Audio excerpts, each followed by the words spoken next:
When a patient presents in your office with a cervical disc herniation, they could have an antalgic lean.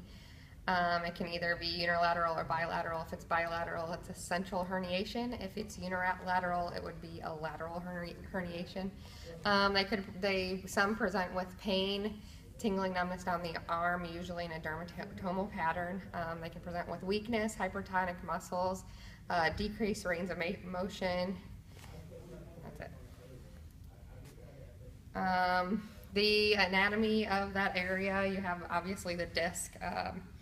There's the nucleus pulposus and the annulus fibrosus. There are ligaments on both sides holding it in, the ALL and PLL. There's facet joints up behind it, nerve roots coming out that could be irritated, and the spinal cord, which it could be compressing.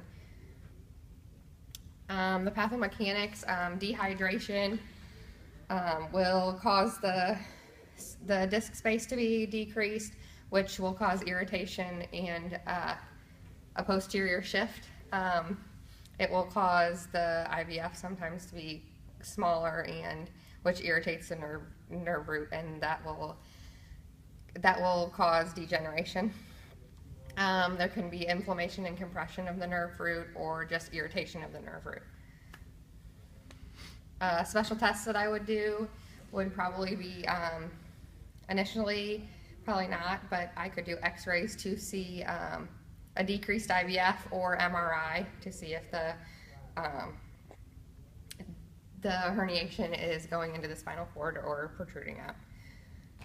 Okay, so the main test I would do is Jackson's compression. So I'd have the patient laterally flex to one side. I'd put a downward force, which is increasing the pressure on the disc and also closing the IVF. And they could have radiating pain down their neck or down their arm. And then I would go to the other side and do the exact same thing, downward force.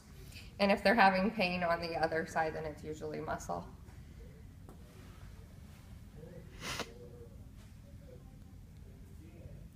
And then the three other orthos I could do would be like DeJarnine's triad, ask the patient to cough, sneeze, and see if they have any increasing pain with that to rule out space-occupying lesion. I could do Soto Hall to rule out meningeal irritation, or Adson's and Allen's test to rule out any nerve tension. Treatments that I would do for this, I could do, adjustment, mobilization. I would probably start with an activator or something that was less force at the beginning for acute pain. Rest, ice. Once it becomes subacute, I'd probably use heat if there was no inflammation in it, and then rest also. And then you could tape for pain, or do acupuncture or some home care with ice, and instruct the patient to use ice if they have pain.